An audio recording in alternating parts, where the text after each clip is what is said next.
Bu tuproq ne sulton, ne jahongirlarni yeydi. Suyagini yeydigan, go'shini yog'idan, terisini sochidan ajratib, parcha-parcha qilib tuproqqa aylantirib tashadi. Bu tuproqda kimlar yotibdi deysizlar, birodarlar? Kunini zo'rg'a o'tkazgan, bir kun yeb, bir kun yemay qiylangan, och qolgan kambag'allar ham o'tdi. Zulm ko'rgan, mazlum bo'lgan, nochor, notavon odamlar ham o'tdi. Odamlarda haqlarni yerib zolimlik qilgan amaldorlar ham o'tdi. Hamma o'tdi. Bir kun biz ham qabrga kirishimiz bor.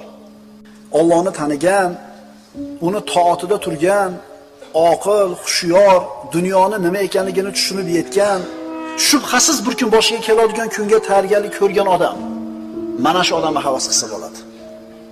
G'aflatda qolganda emas.